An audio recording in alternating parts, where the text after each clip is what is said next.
Good evening, everyone. I'd like to welcome you to the February 11th, 2025 Board of Ed meeting. We're calling the meeting to order at 7:03 p.m. If everyone could please rise for the Pledge of Allegiance. Pledge allegiance to the flag of the United States of America, to the republic for which it stands, one nation, under God, indivisible, with liberty and justice for all. Okay, thank you. A reading of the meeting notice. The New Jersey Open Public Meetings Law was enacted to ensure the right of the public to have advance notice of and to attend the meetings of public bodies at which any business affecting their interest is discussed or acted upon. In accordance with the provision of the Act, the Verona Board of Education has caused notice of this meeting to be published in the Star Ledger, posted with the Township of Verona and the Verona Education Association. Postings of the meetings setting forth the time, location, and agenda were posted at the Verona Board of Education Office and the Verona Public Schools District website. Copies of tonight's agenda and resolutions have been made available to the public via the Board of Education website. Mr. Cruz, would you please call for attendance? Yes. Mr. Walker? Yes. Mrs. Farrar? Yes. Mrs. Prisco? Here. Mrs. Virzella? Here. Mr. Boone? Here. We have quorum. Thank you. Okay. Can I please have a motion to approve the meeting from the January 21st, 2025 board? So moved by Ms. Prisco, Second. second by Mr. Boone. Can we have roll call, please? Mr. Walker? Yes. Mrs. Farrar? Yeah. Mrs. Prisco? Yes. Mrs. Virzella? Yes. Mr. Boone? Yes. Motion carries. Okay. And then now for the superintendent's report. Good evening. So starting off with some very good news, I just want to congratulate Isabella Lambert as the VHS class of 2025 valedictorian and Margot DaCosta as the class of 2025 salutatorian. That was announced this afternoon. Mr. Cogdill did his traditional call home and tell them you're in the principal's office, Frank. And they giggle. Just want to shout out to Child and all their work that they did to make Inclusive Schools Week a fabulous event. There is a nice slideshow that they put out as well with pictures from across the district. So thank the members of Child and the teachers and coordinators who all helped beat this effort. The Verona Spelling Bee was a week ago Saturday, and we have Sebastian Tai from HBW, who was at first place, Matthew Bernardo from FMB, FM Brown in second place, and Andrew Schaller from HBW, who came in third place. It was a very eventful spelling bee, very stressful, intense, but they always amaze me. We had our final meeting of the Smart Device Policy Committee yesterday. Thank you to the members of the committee. We had two students, Isaiah Mendez and Maddie Hausley. Isaiah is a sophomore at VHS, and Maddie is an 8th grader at HBW. We had two parents, Mr. Martone joined us and Mrs. O'Boyle. And then the staff, Mrs. Ackerman, Director of School Counseling, Mrs. Boyan, she's our K-12 multilingual learner teacher, Mr. Cogdill, the high school principal, Kim Craven is a high school teacher, Marianne Halbert, Andra Kish and Stephanie LaJoy are all HBW teachers, Sage Nardi and Jamie Ricci from Lanning Avenue, Kim Rothenberger, para from HBW, and Mr. Wabel from FN Brown. The policy and regulation will be up for first reading at our next board meeting. Our first meeting, we actually got it done in 2 meetings. Our first meeting was a very rich discussion about what we should be doing regarding whether or not kids are allowed to bring cell phones to school or not. Now, you know my feeling. I think they should have them walking to and from school. I have no problem with them using at study hall, lunch, but during instructional time, they should be put away. So that's pretty much what the policy is going to state. For the elementary, it's a little bit more restrictive. It's in the backpack or in the container for the entire day. Goes in when they get to school, comes back out when they leave for the day. How is that policy different than what's occurring now? It's not. It is what's occurring now. It's just formalizing it so that everybody's on the same page, because what we don't have is we don't have implementation across the board. Are you looking to, or is the committee looking to make this a recommendation for official board policy, or is it? Official board, well, it's already a board policy, but it's not, It's policy through our electronic use. yeah, electronic communications. So would this be just put in within that number, or are you looking to make a brand new thing Nope, just for self? Put in, it's just a revision of that policy and Okay. regulation. All right, very good. Thank you. Sure. We do have new legislation that allows us to post notices electronically through electronic newspapers. So I went back and looked at that policy. There's no change to that policy. The legislation is, our policy is not as specific as the legislation was, so we're good there. But that problem we were having is we were going to post meeting notices. We are now, well, we can stay with the Star Ledger online to post for our meeting. The student safety data system report, as you recall, I do this twice a year. I'm reporting on the reporting period 1, which is July 1, 2024 and December 31st, 2024. Excuse me. At the high school, we had a total of 10 incidents. And that was 2 alleged HIB. What that means is they were alleged but not confirmed. 1 confirmed HIB and 2 that were determined not initiated. In other words, in the legislation and in our policy, we have something called the principal's preliminary determination. And what that says very simply is if everything that is alleged is 100% true, as stated, if it doesn't meet the criteria for HIB, they don't investigate it as HIB. So we had 2 preliminary determinations initiated at Verona High School. We had 1 fight, 0 incidents of violence or vandalism, 0 incidents of other things that lead to removing a student through suspension, and excuse me, 4 substance abuse. I think they were all vaping.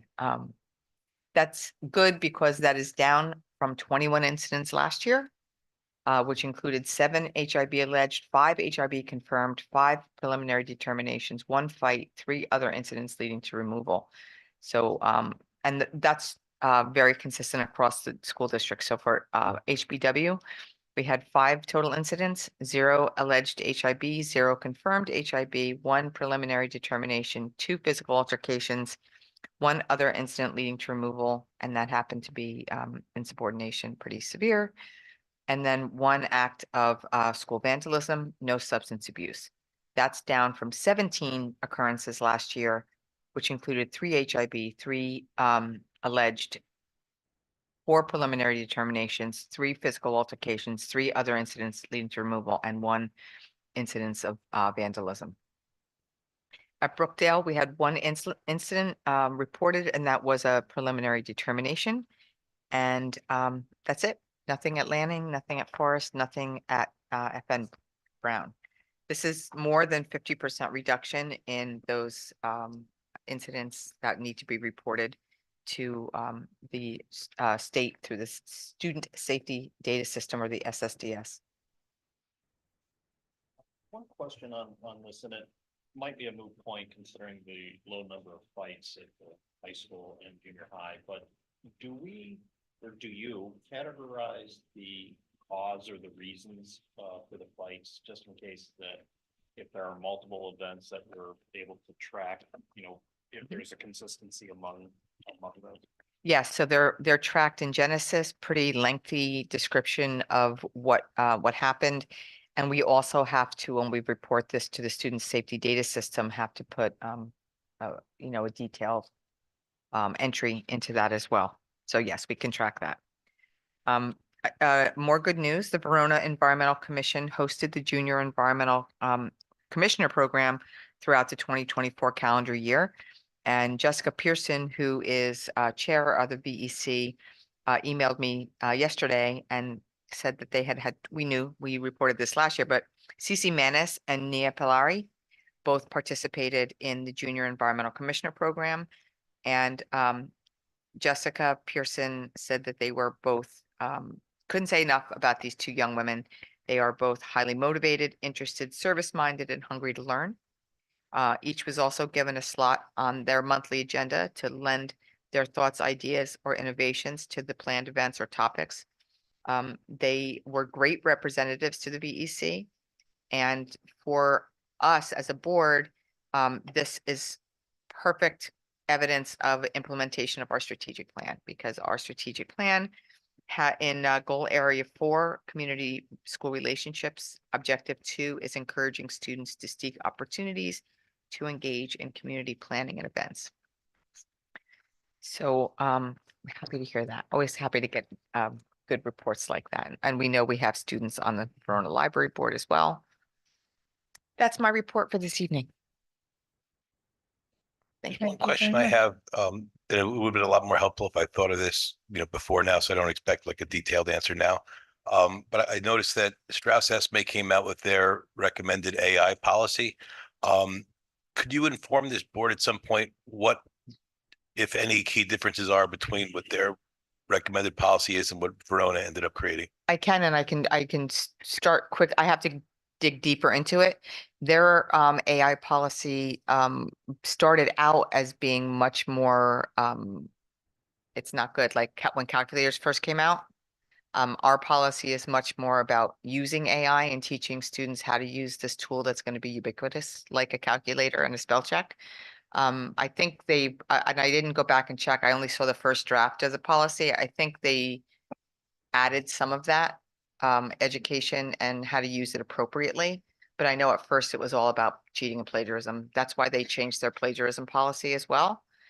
We also adjusted our plagiarism policy just by saying, just referring it or cross-linking it to the AI policy, because yes, AI can be used in a nefarious way. We want students to use it appropriately.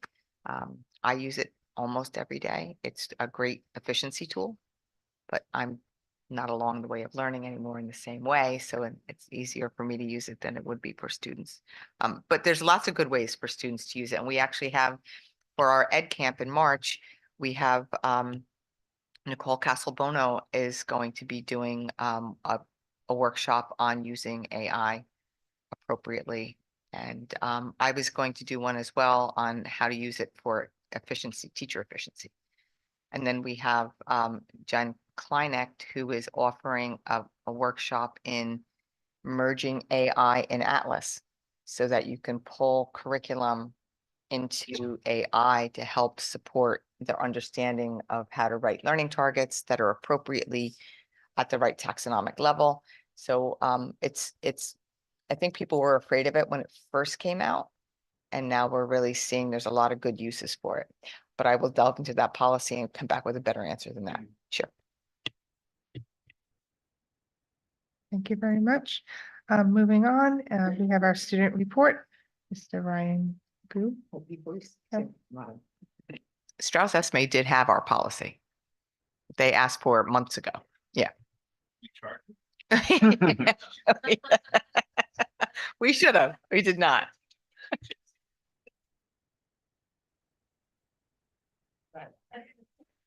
Okay, good evening.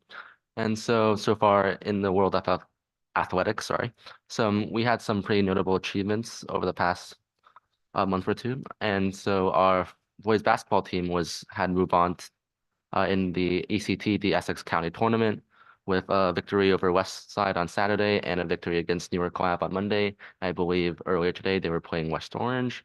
And VHS Junior winter track participant Gwendolyn Neal had taken the title of the 2025 Essex County Girls Winter Track Champion in the 800-meter race.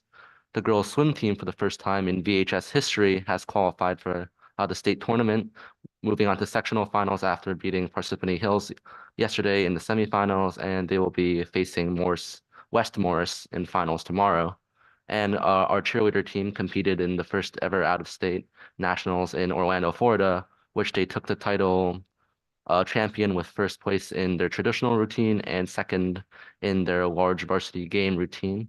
So I'd just like to congratulate our wonderful student athletes for some outstanding achievements.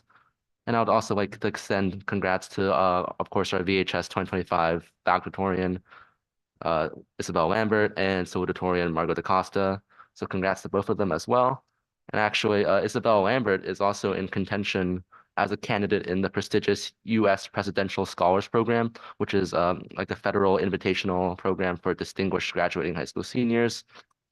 And in late January, VHS junior Jenna McGrath had won a $400,000 scholarship from Big Future College Board. 22nd of January, students enrolled in the Mandarin class at VHS had participated in a very exciting ping pong tournament as part of a cultural exchange trip. And on Saturday, January 25th, the Model UN team won 3 awards at a conference at Bridgewater Raritan High School. The VHS mock trial team had reached semifinals competing at the Essex County Courthouse in New York. And over this week and the last, VHS has been hosting students from North Star Academy in New York, one of New Jersey's leading public charter schools. And so high school representatives from North Star were attending and becoming immersed in VHS classes as part of a initiative to prepare other students for college.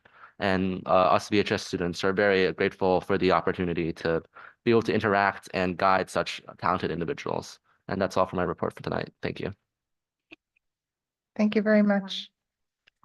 Okay, and then I lost my place. That's what happened. Moving on to committee reports. We have athletics up. Sure. Well, thank you, Ryan, for reporting all of the athletics because you took a lot from me. So thank you. Appreciate that. I appreciate Miss that. Prisco left her glasses at home. Yeah, I didn't have my readers. So this is great. You did a great job. So thank you for that. No, I'm okay. I could make it through, I think. Thank you. So thank you, Ryan, for all of those reports. And just to add on, we have 2 field trips coming up. Girls lacrosse will be visiting Villanova on March 22nd to March 23rd. The French art trip is going to New York City on March 28th. We are still looking for a JV girls lacrosse coach, and the policy for spectator code of conduct is now out, right? Still working 9163. And Mrs. Pomerisi will be here at our March 25th Board of Ed meeting to present all our winter recaps. So I think and congratulations to all our athletes on Ryan's announcement. So thank you. That's all I have. Very much. And then moving on to public comments on agenda action items only. If anyone from the public wishes to speak on any matter, please approach the podium. Once recognized, clearly state your first and last name for the record. You will have 3 minutes to address the board. There will be no cross dialogue during this public portion. If there is a question that can be answered, only the superintendent, board attorney, or board president can respond and will do so at the end of all comments. You'll be granted 1 time to speak, and there is a total time limit of 1 hour for public participation.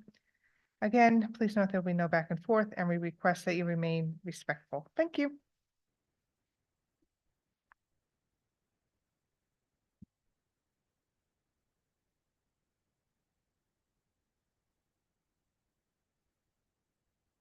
Hi, Arzu Kaufman, Hemlock Drive, Verona. I just had some questions related to the student safety report, just to get further information on it. I saw that the report said it's from July to December. Is that how I mean, I'm not that familiar with it, so that's where my questions are from. Do you usually report the data like on a school year term? It's not from like a January to December. It's from like a September, like a 24-25. So it's like from I don't know, it's like when school starts, like around September to when it ends. So what's the time period? That's the one question. If you want to answer that, then I have a couple of other questions. Yeah, let me answer that because I'll get lost in your questions. So the first reporting period is July 1 through December 31st. And then the second is January 1 through June 30th. So it's broken into Okay. two pieces. So it crosses the whole calendar year. So it also includes times when school is not officially in session, but there's like Yes. summer programs and Yeah, summer stuff? programs, or it, it doesn't happen very often, but conflict that happens that spills over into the school year can still be Mhm. investigated as HIB even if it happens over the summer. Okay. And I believe you were indicating how the numbers have dropped. Were you using the numbers for comparison about period one from the previous year? Yes. To this period one? So Yes, it's the same yes, comparison? Yes. Can you indicate some things that have been done in HBW specifically and in the high school specifically to see these numbers drop? We implemented a character education program in HBW. We are using the positive. Could you just give a high level of what that is? even Sure, a it's high a- level. It's called positive, I just went right out of my head. Yeah, the Positivity Project, and it's taught by our counselors. Each month is a different theme, and it provides students with an overview of different character strengths and different character traits and how we can exemplify and strengthen our good character traits and kind of dampen some of those that aren't as kind. Mhm. And it's been, we haven't done an actual study as to whether or not that's what's happening. We also, as we just mentioned, have a no cell phone policy. So kids are not on their cell phones as much anymore, which the research shows that even a student that takes their cell phone into the bathroom, goes on it, gets into a dialogue with someone, gets distracted, can get upset, which triggers other behaviors. So we're hoping that the Positivity Project, which is now being implemented in grades K through 8, and the cell phone policy, as well as some changes to how we react to HIB and how we are doing more restorative practices with our students when they do engage in conflict or harassment, intimidation, and bullying. Okay. So it's our response to their behaviors in a teaching way versus a punitive way. Students still have consequences, but we try to use what's called restorative practice, where you get students to think about what they did and what its impact on others have been. And it's a very different approach to teaching good behavior. And what about the high school? Are similar things done there? More restorative practice. They have like a pillar of character program. It's not really a character education program.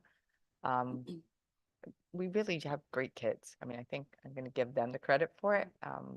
But I think restorative practices are really what's helping so when a student can't divide fractions, we teach them. When they can't read, we teach them. When they don't make good behavior choices, we punish them. It's a different approach to teaching kids how to make better behavior choices. Okay. Sorry, two more questions. And again, this is my first time, so I just like looking at the data. How has the trend been in what the school has like initiated HIB? Like, I think the number, I don't have the report, it's on my phone, but the report I think was 0 for this like school saying that this is like an HIB case. Has that always been the case, or has that also gone down? No, the HIBs have gone significantly down, and I can tell you that that's not true of our surrounding area. And that was my other question. Yeah. How do we compare? And I don't know, who do we use as a main comparison? Like, do we use Cedar Grove? Do we use Montclair? Cedar Grove, or- Glen Ridge, West Essex High School, when we're talking about high school and middle school, because Mhm. that's a junior high school. So how do we um, compare with them? The superintendents share data. Okay. No, I mean, the Oh, numbers, how do we right now, compare? this year and last year, significantly better in terms of incidents of HIB and general conflict. Okay, do we know why? I don't know why. Oh, okay, Yeah. I'm just curious. I mean, I'm just assuming that they probably have similar programs there. I don't know much about their programs, but you would think that they have I don't some? know. I'm not sure. I mean, I can certainly find out. I know there's some concern about one of those districts is in the first reporting period this year was up over 30 investigations for HIB. Wow. And do you think this, I mean, based on what you've seen previously, do you think like are you expecting Like, I know it's just a guess, but are you expecting like the second half of the year to match like the first half? The period one, second half of the period two? year is always a little higher because people are tired. But no, I think, you know, our responses to those behaviors and trying to reduce them is showing some good results. So I don't expect it, I expect it to be lower than it was last year, maybe Mm. higher than reporting period one. Okay. Okay, thank you. Sure. Thank you. Okay, moving on. Can I just add one thing? And I don't know what, I don't have any of this data or information from other surrounding districts, but I do believe that in Verona, we offer a lot of, clubs, extracurricular activities after school, and opportunities for kids at the middle school and the high school to be involved. And I think, you know, oftentimes, right, we're approving these types of clubs on the agendas, and so many of our teachers are volunteering for them. And I think that when students have opportunities to be a part of clubs, it provides Athletics. athletics, it provides those opportunities to build relationships, and the more relationships that are built, typically, the better environment it is. So I also want to just Good point. give a little shout out to our teachers who do take the time to stay after school, even if it's, you know, extra help, extra credit. I know at HB, my kids' teachers are always offering it, right? They just stay after and help kids, and it's a place for them to go then and get that. So I think it's also a shout out to the teachers for that. I did want to follow up on the comments about, this is on the restorative, education, if you will. I know that this is a theme in the broader, criminal justice areas. And I'm a big proponent of this process. I'm just curious to know how many schools in New Jersey or in our area, follow such practice? You know, I don't have the answer to that question. I know Livingston reached out to us to find out, you know, whether we could support them in their movement to restorative practices. Mhm. So I know Livingston is moving in that direction. I don't know the answer, but I can quickly do a survey Yeah, of the Essex County supers. Yeah, I think the reason for my asking is I think that this is a very significant program, and I'm frankly wondering if we are at risk of doing ourselves a disservice by not promoting that enough, because I think it's a very exciting thing to do, and the more it gets talked about, I think the more traction it could get. To add from this topic since we're on it, and we also do take mental health very Yes, we seriously do. in Verona. And so whether you are a student who has been the target of a bully or the person who has been the aggressor, often there is an underlying mental health need that we are able to provide some counseling and some redress to, so that if something does happen, it's not a repeat over Absolutely. and over. Just the fact that we have the mental health staff that we employ, as well as having Care Plus New Jersey is another component. So when you do a root cause analysis, which I didn't do here, you would look at all of that, including how kids are engaging after school, during school, cell phone use, positivity project, all of those factors. You would look at each one individually to see its impact on overall student wellness and kindness. So it was a quick answer, and they were pretty. It also helps that, you know, they've made the law more principal, having the authority to choose if he wants or she wants to lead an investigation, whereas before you had to do it no matter what. So I think we were always naturally going to see a fall. I'm sure, you know, Verona and others practices, the things we're doing are helped, but I think that's also a big part of it. Okay, so moving on to discussion items, old and new business. Does anyone have anything they wish to discuss? I do. Okay. I would like Krista? to, just a few things. Yesterday I met with the VMAC committee for April 3rd for the presentation for Chris Herron, who will be coming to our school district. VMAC is hosting him here, and we have to get the word out. He will be speaking to our high school students on April 3rd in the afternoon, and then in the evening, he will be doing a presentation to the community. He I saw him in Ramsey over in October as a speaker, and has his message is really unbelievable. He was a rising super athlete, basketball player, star, and unfortunately, he was addicted to pain pills and everything else. And his story is just very moving. And I'm hoping that we could get a good turnout, especially for the night presentation for the community, because it's very important. I heard he was during the day, right, for the students, not at night though, right? I don't think so. So that'll be April 3rd, so we'll be pushing that information out as well. Also, just a quick thank you again to Bob Prout we attended on January 23rd, St. Benedict's Prep. And their kindness that they show in their school is just incredible. So just a little bit we could take back to our district is very powerful. So thank you again to Bob Prout. And this Sunday was the annual Rescue Squad Pancake Breakfast. And I really want to just give a shout out again to our students. We have 31 students, approximately 31 students that are on our Verona Rescue Squad.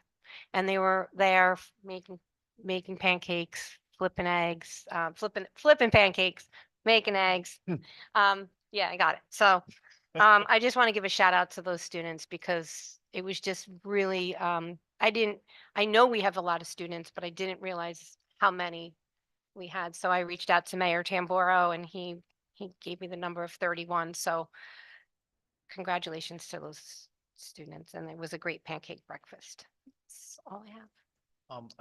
I'm Thank sorry, you. I just have one question and comment. The question, with your, visit to Newark, will there be a follow-up presentation like, last year, or are we going to?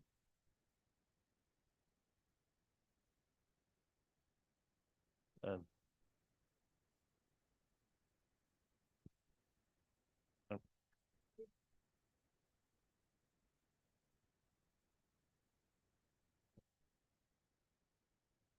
Well, Oh, they didn't do the pool. That was my favorite part. it was my favorite part too.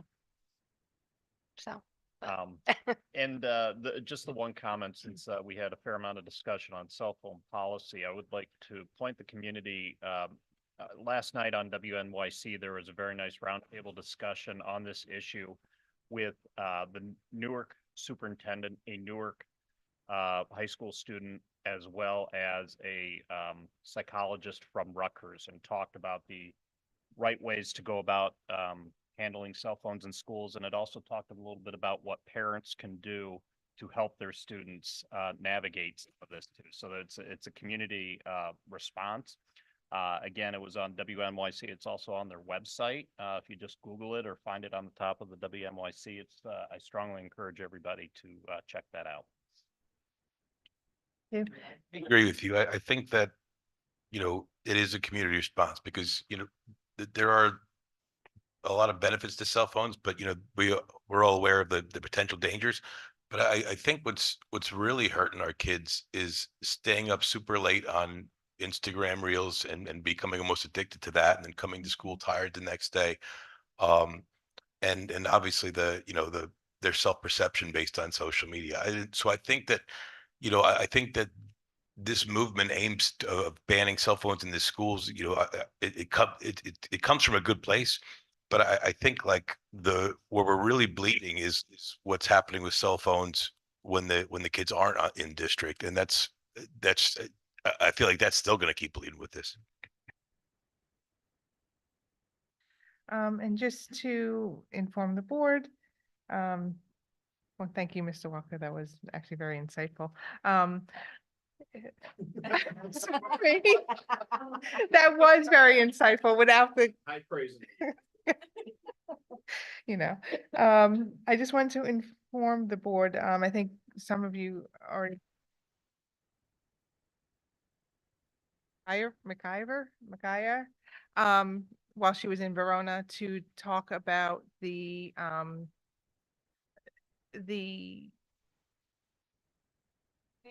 thank you. In K-12 that is being threatened with the recent activities in the federal government. We specifically spoke about the No Woke School K-12 executive order that has since been stayed, I believe.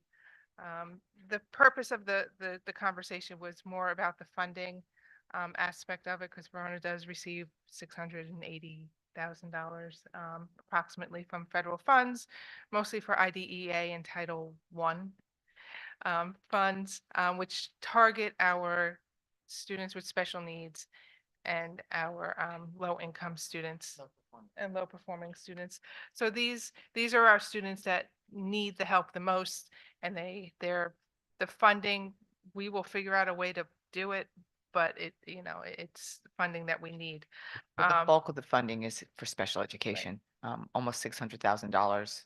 We would have to make up. That's not something we could cut out of our budget. Mhm. It would come out of general education, and that would be 6, 7 teachers And yeah, that and we would just have to cut. yeah, and as part of my conversation with her, I asked her to advocate for obviously the continuation of these funds to us. And in addition, I did actually reach out to I use actually for me too, to our state senator, our 2 state representatives, the governor's office, the acting commissioner of education, our congresswoman, I would say congresswoman, and our 2 federal senators. Again, asking them for the state wide offices, I asked them to advocate for New Jersey ensuring that all school districts, if they lose their federal funds, that the state will make up the funding, at least in the short term, until we can find alternate solutions. And obviously, I advocated on behalf of us that for the federal, that we maintain our funding. I tried to keep it very funding focused because I think that's the best way to approach that topic. And then one more thing I had. There was that. Oh, and yeah, I said I called the governor's office and the commissioner's office. So I think that was it from me. Anyone has any questions? So I wanted to kind of piggyback, like, Jorge, how much of a bath did we take with semi-funding? Did ours go down like everybody else's? It's about a 20% drop. So And we got a 20%. That's actually pretty good comparatively. So what was the total number that we lost? so the total number is about it was like 4,000, almost 5,000. All right, so it's not a make or We break don't- kind of number. Good. We don't get a lot though. So All right, very good. 4,000 is 20%. Yeah. My next questions, I guess, for Jorge and Diane. So the first part of it is, how's the transition going with the new housing, right now? And then also, do you expect when you give your budget presentation next month, there's going to be any significant changes or that's, attributed to the new housing in town? We are, yeah, there is significant changes, significant in that, we've had, I say this nicely, because we care about all kids, but a significant rise in special education costs. Okay. And, we're waiting for the next wave of move-ins. They're So due in are we, February. because of the next wave of move-ins, I'm guessing you're almost gonna have to just anticipate or take a guess of what it's gonna be as far as which kids might need extra services, right? Yep. On the other side with free reduced lunch this year, and it is after October is when we saw the increase. We did see an increase of about 10 students, free reduced lunch student, which is significant because we're around 25 students, and then we're already at 35. So then a third, if you think about it, like that's already a 30% increase just in a few months. So that is a trend that we have to continue looking at, and hopefully if it does actually continue increasing to, let's say, 40 or 50 students, it's going to definitely give us a determination of where we're going to go with that. Had anyone move in that requires us to send them to an alternative school based on their IEP? Not yet, but there's, It's still a possibility. It's it's out a there. possibility. So we must have to kind of factor, like, take a guess. Yeah. On that, which is a tough number to predict. Right. Yeah.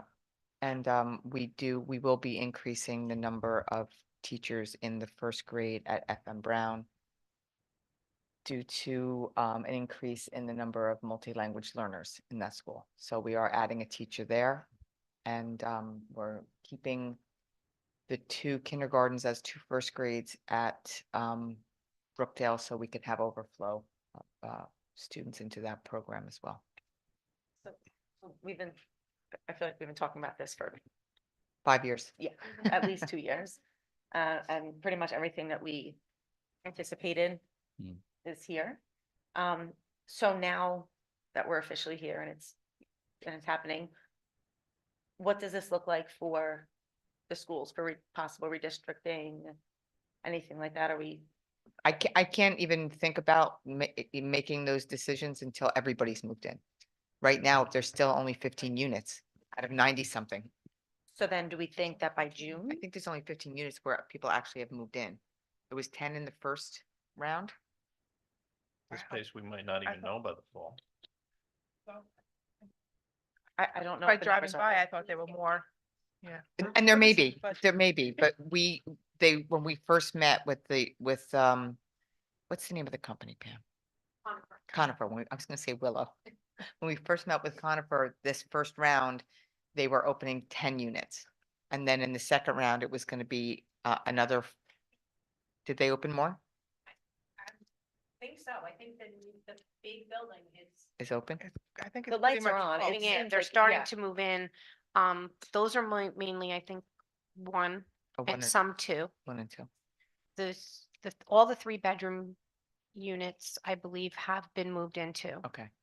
So I think it's the 2-bedroom that we'll probably see students Potential, yeah. from there. I just worry, I understand that there's nothing to be done until we know what the numbers are. I Right. recognize that. But I also, want to try to not find us in a place where we're starting in September. And now it's October and we're busting at the seams. I mean, looking now for it's teachers. January, we have a couple months, but what are we gonna do to try to at least plan so that September can look? Just, Well, just to that, and I forgot to include these, I did invite the town council to come to a joint meeting. I think this and future pilot programs and funding from that should be one of those topics. Because there's another area that they're looking for redevelopment, which even if it doesn't bring more children to the school system, it does remove tax base from our funds. So it has to be considered, as well as other issues, I don't want to say issues, other avenues that we can work with the town better. Maybe communication or there's other ways we can work together. But this is one of those, areas where I think the town council also has to come up with something to help. Do we I have think next so. steps for that, Ms. Rosala? Dr. Tamboro, Mayor Tamboro said that they were going to discuss it at the next town council meeting. think on our end, I think that's why, ultimately, the superintendent and Jorge's guesstimate of that's an important guess, right? Like it's going to hurt us if you guess too low, and if you guess too high, it's going to affect every other program's kind of ability to be maintained at least. So it's definitely a tough spot, and yeah, good luck. Thank you. Another suggestion. Yeah. So I go to 2 board meetings a week, about the same size. And instead of all having individual microphones, there's just one big microphone that's larger and more powerful right in the middle. And it's equally distanced. And we've never had a problem yet. We seemingly have an issue every single board meeting getting these devices discharged for more than 10 minutes without failing. So that might be a solution instead of just buying things that aren't that good. Maybe you can tell us what brand that is. Will. And I'll show you a video. And you might actually like it. Thank you. Actually, anything, anything further? Anyone else? Please. Thank you, Denise, for advocating for our district and all those calls and emails that you made. So that's a lot of extra work for you. So thank you. You're very welcome. Yeah, it's my pleasure. And then moving on, do we have any correspondence? Nothing other than from Jessica, Pearson regarding the students. Okay, so moving on to our action items. Can I please have a motion to approve action items in personnel A1 through A8? So moved. I'll Mr. second. Boone, Mr. Boone, and then Ms. Prisco. Can I please have roll call? Discussion first. Oh, discussion. Anyone have any questions or discussion points? I just want to comment on Mr. Spencer Delesio leaving our district. I'm sorry to see that he is leaving, and I do wish him well. Um, he will be missed here in Verona, and thank you for. Thank you. So can we please have roll call? Mr. Walker, Yes. Mrs. Farrar, Yes. Mrs. Prisco, Yes. Mrs. Frizella, Yes, Mr. Boone, Yes. motion carries. thank you. And then moving on to education, can I get a motion for B1 through B9? Moved. please? So moved by Mr. Walker, Well, second. second by Ms. Prisco. Any discussion? No.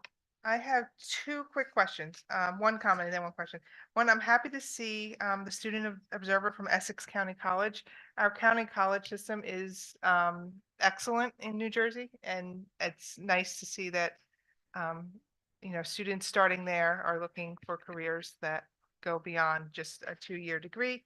I hope that she does very well and considers us should she get her bachelor's degree. And then for the, oh wait, no, that one's on the next one, sorry, it's just several, okay. That's it. And then roll call. Mr. Walker, Yes. Mrs. Farrar, Yes. Mrs. Prisco, Yes. Mrs. Frizella, Yes, Mr. Boone, Yes. motion carries. okay. Moving on to athletics and co-curricular, can I get a motion for C1 through C3? So moved. Moved by Ms. Prisco, second by Mr. Waka. Any discussion? My comment was, or question was the Safe Club, is that still going to be running even though the advisor? Yes, there was Oh. 2 advisors. Okay, So Mrs. Gisario was the other advisor. oh, okay, Yes. 'cause that's an important club, I think, to It keep is. going. Absolutely. Okay, so if any other comments? No, okay, can we have roll call, please? Mr. Walker, yes. Mrs. Farrar, Yes. Mrs. Prisco, Yes. Mrs. Frizella, Yes. Mr. Boone, Yes. motion carries.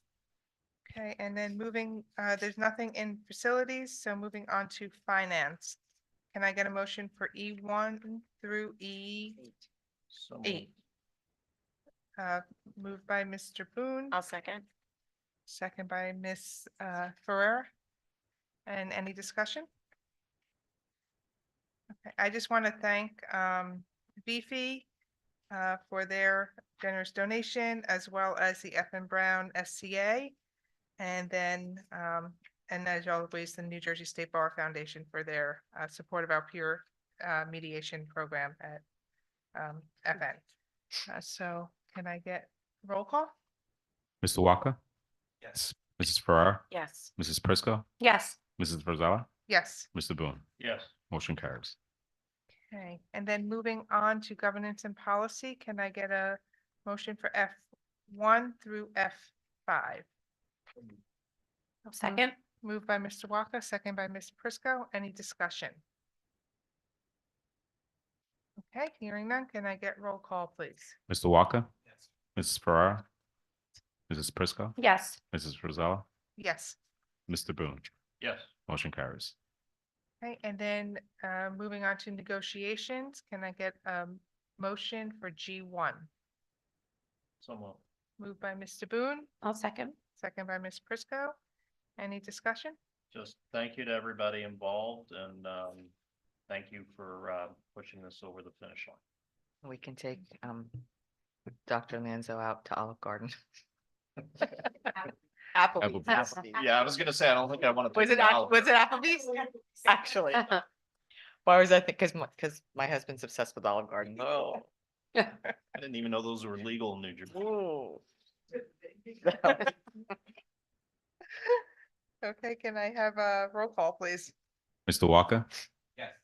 Mrs. Farrar, Mrs. Prisco, Yes. Mrs. Rosella, Yes. Mr. Boone. Yes. Motion carries. Okay, and then moving forward to public comments. Anyone from the public wishing to speak on any matter, please approach the podium. Once recognized, please state your first and last name for the record, and you have 3 minutes to address the board. Seeing no one coming forward. We will, can I get a motion to adjourn? So moved. Moved by Mr. Boone, Second. second by Ms. Prisco. All those in favor? Aye. Aye. Okay, the meeting is adjourned at 7:53. The next meeting will be on February 25th. Tuesday, February 25th, with confidential at 6 p.m. and public session at 7 in the Verona High School Learning Commons. Have a nice day, everybody.